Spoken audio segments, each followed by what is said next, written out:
Саламатсызбы Азаттыктын угарманы жана көрөрманы. Азаттыктын бүгүнкү коногу АКШда жашаган экономика жана мамлекеттик башкаруу боюнча АДИС Улуттар уюмунун өнүктүрүү программасынын Дүйнөлүк банктын эл аралык финансы корпорациясынын мурдагы кызматкери, Ордо Leadership Consulting компаниясынын негиздөөчүсү Умар Шавуров болот. Саламатсызбы Умар мырза?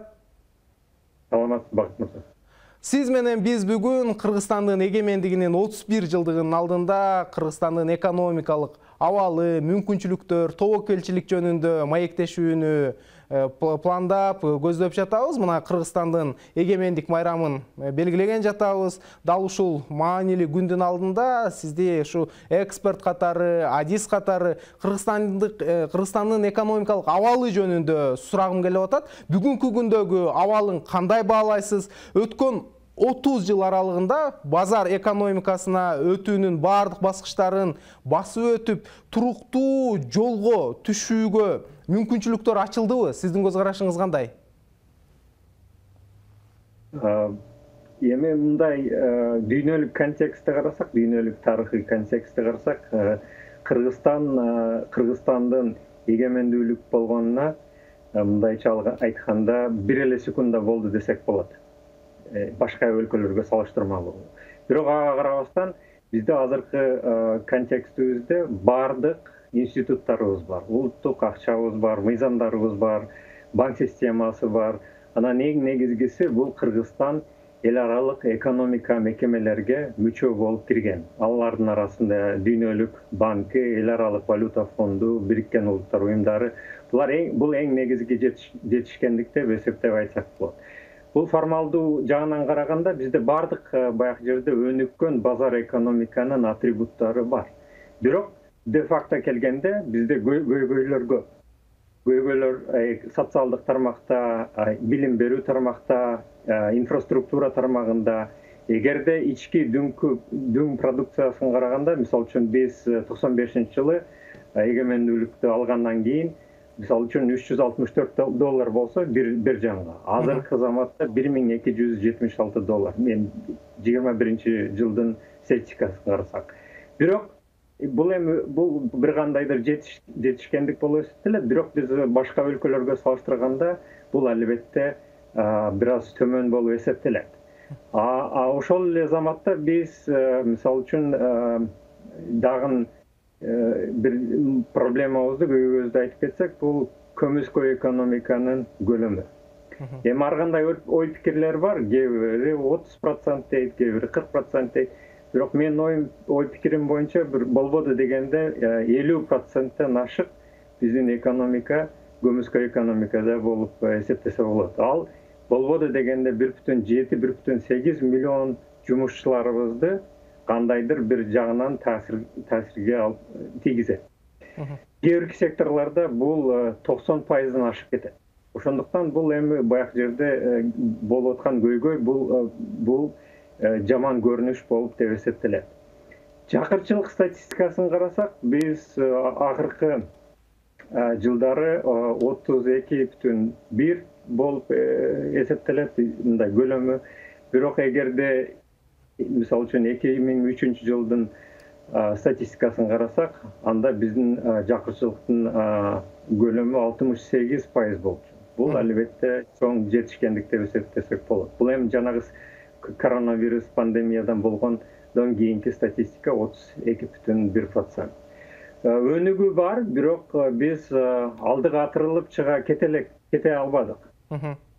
Кээ бирки маселелер боюнча прогресстер бар, бирок кээ бирки маселелер дагы эле бир аз кыйынчылыктар бар. Эми мындай дүйнөлүк контекстте карасак, салыштырмалуу АКШда Heritage Foundation деген бир аябай күчтүү фонд бар. Булар дүйнөнүн базар экономикасынын индексин жылдан жылга мындай изилдеп чыгарышат.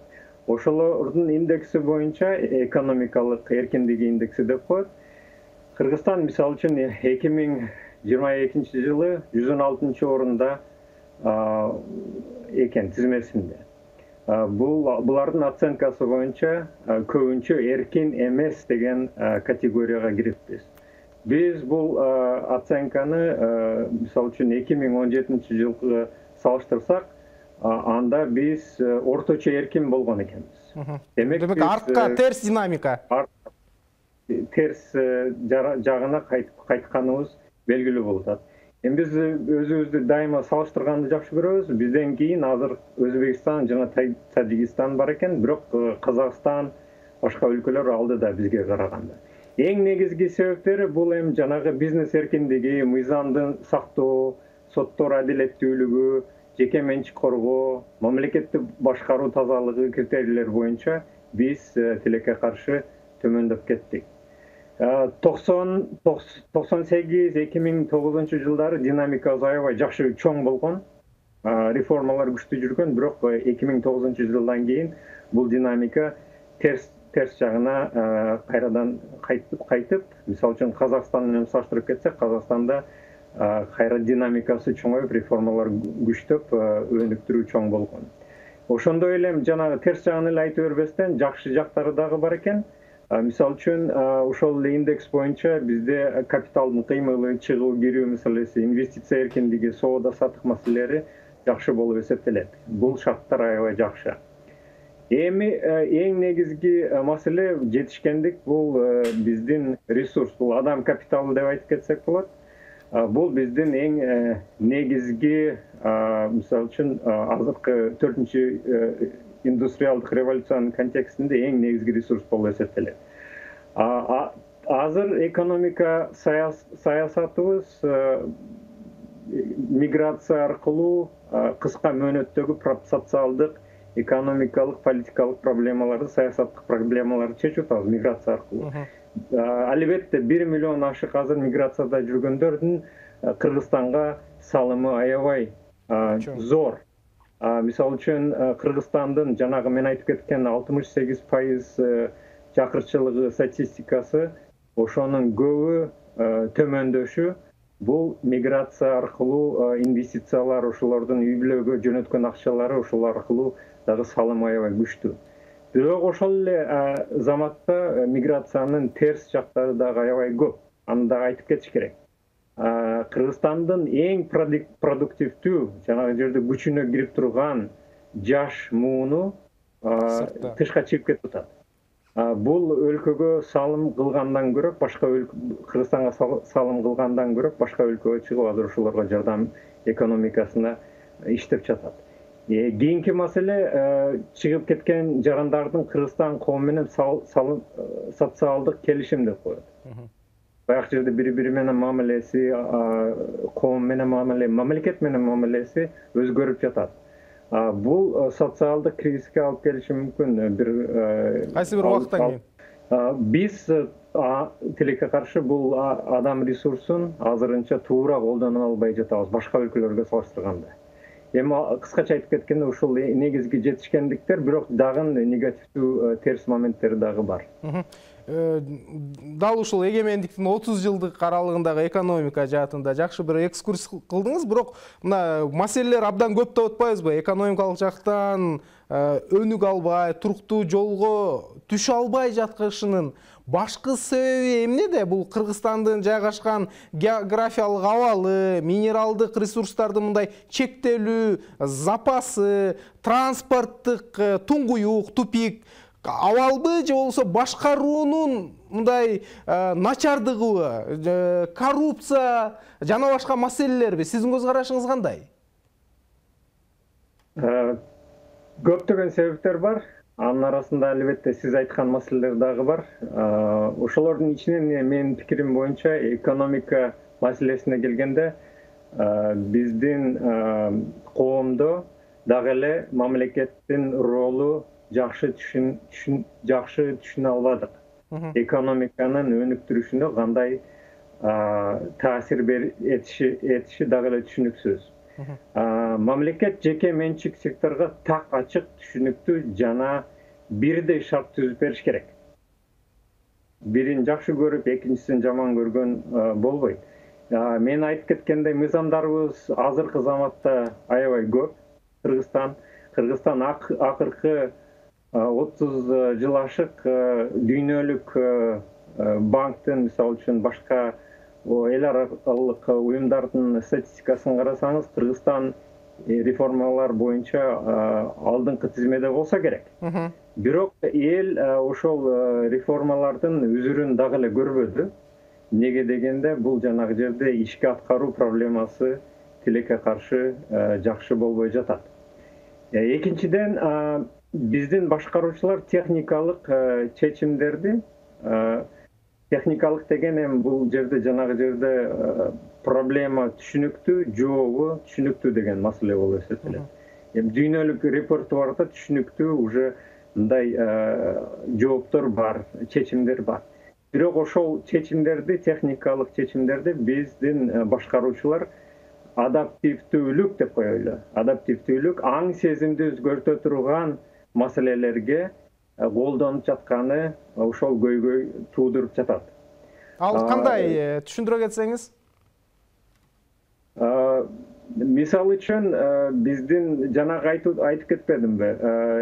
Мамлекеттин ролу экономикада кандайдыр? Бул жанагы жерде Совет доорунан калган ой пикир, аң сезим. Совет доорунда бизди мамлекет үйрөткөн. Пландуу экономика. Тууганыңан баштап, жанагы жерде наркы дүйгөн дүйнөгө кеткиче чейин сени мамлекет тейлейт деген контекст. Бул аң сезим калып калган. Бирок азыркы жаңы доордо бул түшүнүк өзгөрүш керек. Аны өзгөрүш үчүн адамдар өзүнүн аң сезимин, түшүнүгүн өзгөртүш керек. Аны кылбай эле биздин башкаруучулар дагы эле сооротуп, жанагы жерде мен буну айтып коем, бул оңой жооп берүү синдрому деп. Татаал суроолорду, татаал жоопторду издегендин ордуна биздин системабыз, биздин башкаруучулар кайра эле оңой жооп берип, сооротуп келе жатат. Мамлекет туура эмес иштеп жатат. Бул жанагы элдин арасында ишенимин азайтып, институттарга ишеними азайып, мамлекеттиктин негизи жанагы жерде бир аз ушаланып кетип аткандагы себеби болуп эсептесек болот. Анан Кыргызстандын экономикасы жөнүндө сөз болгондо, акыркы 7 жыл аралыгында, акыркы 10 жыл деп да айтсак болот, мына Евразия экономикалык биримдиги менен бир контекстте каралып калбады. Дал ушул уюмдун курамына киргенден кийин бир топ мүмкүнчүлүктөр ачылары айтылган, бирок бул уюм үмүттү актабай жатат деп сындагандар да көп да. Дал ушул экономикалык интеграцияны эске алганда сиздин көз карашыңызда Кыргызстан үчүн мааниси кандай болду жана маселе эмнеде бул жагынан? Баажы биримдиги бул эми факт. Мындайча, биз буну менен жашашыбыз керек. Азыркы заматта бул биздин саясий, экономикалык жана социалдык, демографиялык өнүгүшүбүзгө таасири абдан терең жана зор. Бул институт менен иштегенди үйрөнүшүбүз керек. Потенциалыбызды көбөйтүшүбүз керек, үйрөнүшүбүз керек бул институттар менен иштеген. Бирок жанагы жерде бинарный эле карабай, булар менен иштеп, башкалар менен иштебей, башка институттар менен дагы иштешибиз керек. Неге дегенде, баажы уюмдугундан мурун соң биз, мисалы үчүн, дүйнөлүк соода уюмунун мүчөсү болуп келгенбиз. Мурунку Советтер доорунун өлкөлөрдүн арасынан биз биринчи болуп киргенбиз. Муну дагы эске алышыбыз керек. Европа биримдигинин жанагы экономикалык преференция системасындагы институттарына жолубуз бар. Америка базарына дагы жолдор ачылып жатат. Биз ошол контекстте иштетишибиз керек, ошол институттар, ошол жаңы базар экономикалар менен иштегенди үйрөнүшүбүз керек. Бул албетте эми жанагы жерде убакыт керек, бирок менин оюмча азырынча биздин приоритеттер бир аз башка жакка бурулуп жатат. Мамлекеттин дагы, өкмөттүн дагы приоритети бир аз башка жакка бурулуп жатат. Кайсы жакка? Менин оюмча эми сиз айтып кеткендей, баажы уюмдугу караштуу бир аз көз ошол жакка карап турат. Бирок мен айтып кетерим, жанагы жерде биздин азыр шарттарыбыз аябай көп. Менин оюмча биздин алдыбыздагы ошол үзүрлөрдү биз жакшы колдонбой жатабыз. Мисалы үчүн жаныбызда эле Кытай океаны бар. Буну иштетпей жаңы толук кандуу пайдаланбай калганыбыздын да өзүбүздүн күнөөбүз деп эсептесем болот. Экинчи жагынан бул интернет океаны бар.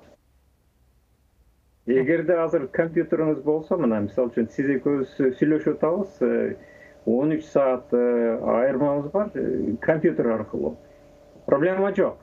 Демек биз ушул азыркы шарттарды туура колдонушубуз керек. Буга эмне керек? Буга тил керек, буга тажрыйба керек, буга кыял керек, үйрөнүш керек. Мына сиз бир топ көйгөйлөрдү, мүмкүнчүлүктөрдү дагы санап өтпөдүңүзбү? Кытай баштаган, азыркы шартты баштаганчы. Анан мен сизден сурагым келип атат.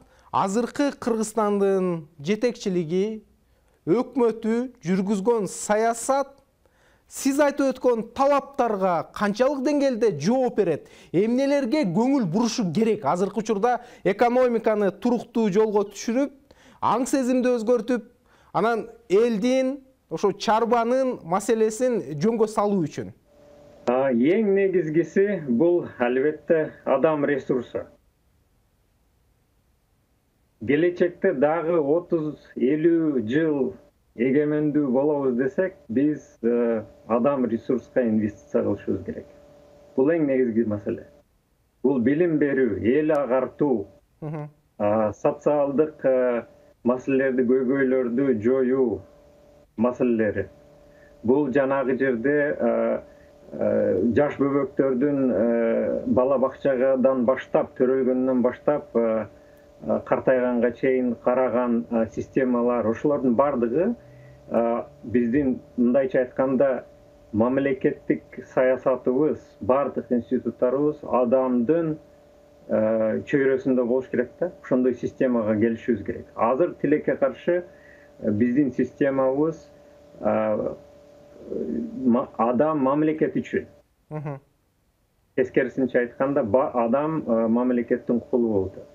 Эгерде мамлекет өзүн мындай сактап калат, эгерде биз суверенитетибизди, эгемендүүлүктү сактап калабыз десек, биз бул көз карашыбызды, аң сезимибизди өзгөртүш керек.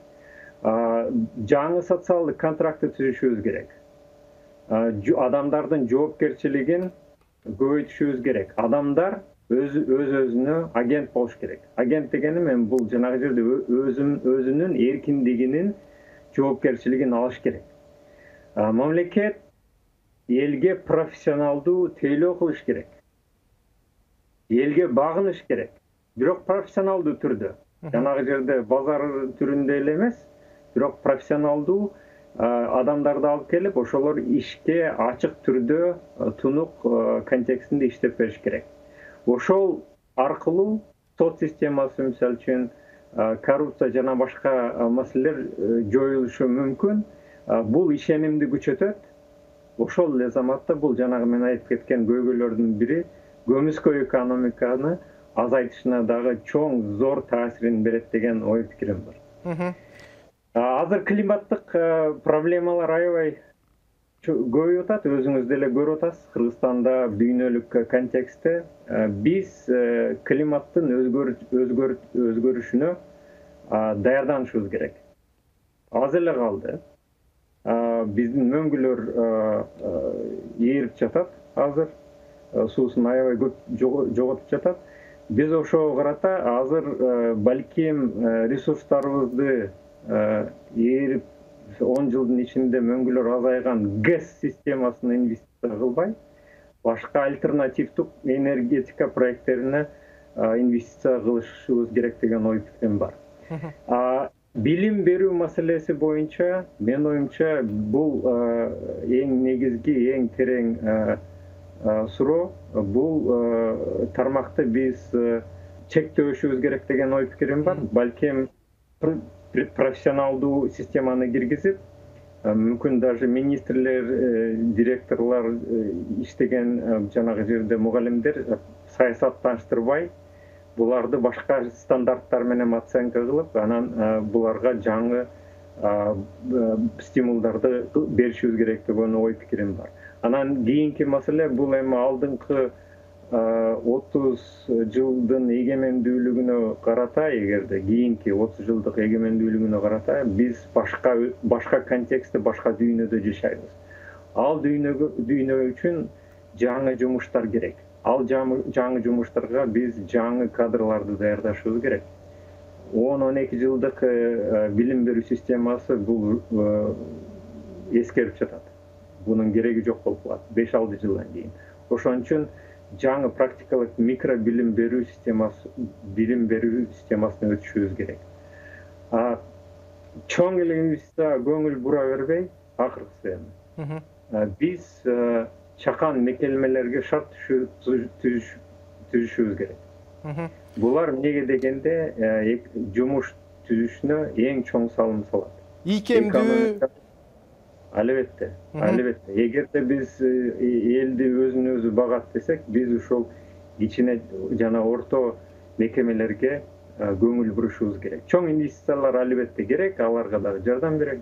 Бирок биз жанагы кичинекей жана орто бизнесмендерге жардам шарттарды түзүп беришибиз керек. Сиз алдыдагы турган мүмкүнчүлүктөр жөнүндө жакшы айттыңыз, бирок азыр кыргызстандыктарды ойлондурган маселе мына дүйнө өзгөрүп атат. Олку солкулук сезилүүдө.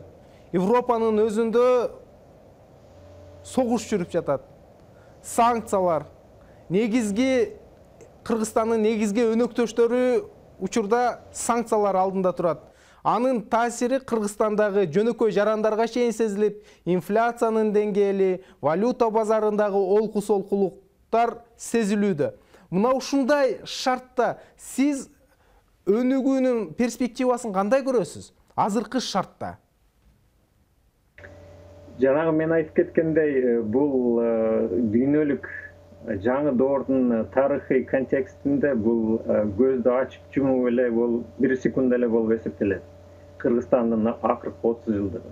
Демек азыркы болуп жаткан катаклизмалык өзгөрүүлөр, эми муну ачык эле айтыш керек, глобалдуу системалар өзгөрүп жатат, саясий системалар өзгөрүп жатат. Бирок эң негизгиси бул жерде кандай шартта, кандай түстө чыгабыз. Албетте, бардыгыбыз эле алдыга жүрө беребиз, бирок биз ушул системада азыр өзүбүзгө максималдуу шарттарды түзөбүзбү, ошол шарттарды колдоно алабызбы, же биз жанагы деле баягы жерде утула турган модель, утура турган